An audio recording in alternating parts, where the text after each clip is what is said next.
अस्सलाम वालेकुम जी। सैयद अहमद अली इजाज़ आपकी खिदमत में हाजिर। हमारा यूट्यूब और फेसबुक चैनल यह है पाकिस्तान देख रहे हैं। लाखों करोड़ों दुरूद सलाम हज़रत मोहम्मद मुस्तफ़ा सल्लल्लाहु अलैहि वसल्लम और आले मोहम्मद पर। कहते हैं उम्र नहीं देखी जाती, हौसले देखे जाते हैं। हौसले अगर आपके जवान हैं तो फिर आपकी उम्र का कोई तकाजा नहीं। फिर आप जिस एज के अंदर भी हैं तो फिर आप अपना लोहा मनवाने में कामयाब हैं। एतजाज़ साहब का नाम तो सुना होगा, सरदार लतीफ़ खोसा साहब का नाम तो सुना होगा। तो पीपल्स पार्टी के ये बड़े मुतहरक है, चाहे इन्हें सीसी से निकाल दिया गया हो, इनकी रुकनीत ख़त्म कर दी गई हो, मगर याद रखिएगा ये दो वो वकील हैं जो किसी वक्त में जुल्फ़िकार अली भुट्टो साहब की आवाज़ थे। जुल्फ़िकार अली भुट्टो साहब अगर किसी पर यकीन करते थे तो सरदार लतीफ़ खोसा और एतजाज़ एहसन दोनों चोटी के वकील है। और दोनों की अपनी एक वर्थ, दोनों की अपनी एक बात, दोनों का अपनी अपनी एक ऐसा अलायंस है कि एक पीपल्स पार्टी के लिए एक बहुत बड़ा एजाज़।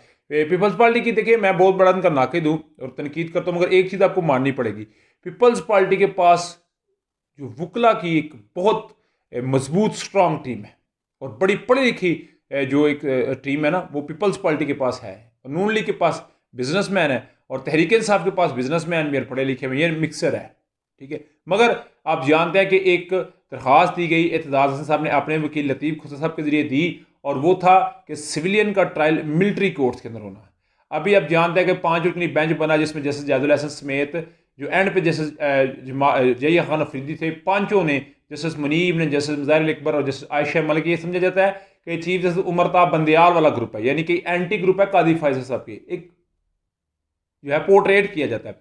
तो इन्होंने बाकायदा तौर के ऊपर ये बात की कि किसी का सिविलियन का मिलिट्री ट्रायल नहीं होगा, जिनका हो रहा है वो भी आप रोक देंगे। 103 के करीब जो है वो मिलिट्री ट्रायल्स रुक के, और जो हुकूमत है पंजाब इतलात है कि उन्होंने बाकायदा तौर के ऊपर जो एक मुतलका अदालतें हैं, चाहे वो फैसलाबाद में हों, वो लाहौर के अंदर हों, वो सरगोदा के अंदर हो, वो मुतलका अदालतें वहाँ पे काम करती नजर आएंगी। तो ये एक दरख्वास्त थी। आज बाकायदा तौर के ऊपर एतजाज़ हसन साहब ने लतीफ़ खोसा साहब के जरिए एक दरख्वास्त दी है।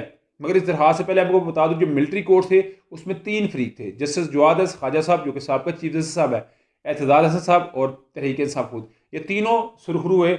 जो जस्टिस जायदुल एहसन साहब है उन्होंने अपना फैसला सुनाया। दूसरा बड़ा जो एतजाज़ हसन साहब ने दरख्वास्त दी है, वो दरख्वास्त ही दी है लतीफ़ खोसा साहब के जरिए कि जो जबरी गुमशुदगी है, जबरी गुमशुदगी से मुराद है कि जैसे उन्होंने एंकर इमरान रियाज साहब को लिखा, शेख रशीद को लिखा, उस्मान डार को लिखा, सदाकत अब्बासी को लिखा, आज़म खान स्वाति प्रिंसिपल सेक्रेटरी को लिखा कि ये वो जबरी गुमशुदगियाँ हैं। एंकर इमरान रियाज का उन्होंने लिखा कि किस तरह से ज़हनी और जो जिस्मानी तवाज़ुन है उसका ख़राब किया गया। तो ये सारा दरख्वास्त दी गई और मुझे लग रहा है कि इसके ऊपर उन्होंने जो तलब किया ना कि JIT बननी चाहिए, ज्वाइंट इन्वेस्टिगेशन टीम बननी चाहिए, तो ये उन्होंने दरख्वास्त दी कादी फैसल साहब को। कादी फैसल साहब इससे पहले इस तरह के मामला के ऊपर अपना फैसला दे चुके हैं। तो एक बहुत बड़ा सरप्राइजिंग फैक्टर हो सकता है जो आपके साथ मैंने डिस्कस करना है इंशाअल्लाह ताला। उधर जी आप जानते हैं कि जो इमरान अहमद खान साथ उनके ऊपर जो है 9 मई के मुकदमात हैं, तो उस केस के अंदर उन्होंने बाकायदा तौर पर अपील दायर की हुई थी कि मैं क्योंकि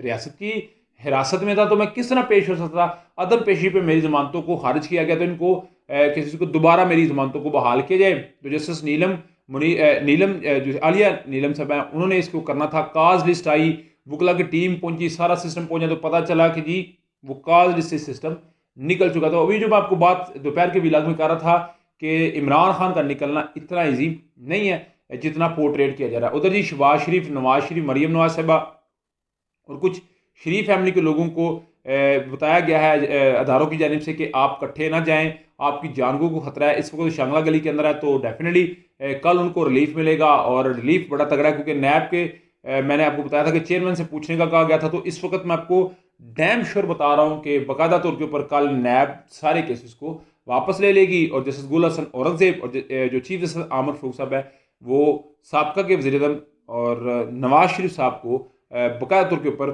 एक रिलीफ दे देंगे और नज़र भी आ रहा है। आपका समझता मुझे लाजमी कमेंट बॉक्स में शेयर कीजिएगा। ब्लॉग वीडियो पसंद आए तो फिर चैनल को लाइक सब्सक्राइब अपने दोस्तों से शेयर कर लीजिए। नेक्स्ट वीडियो के लिए होस्ट पे जदी अल्लाह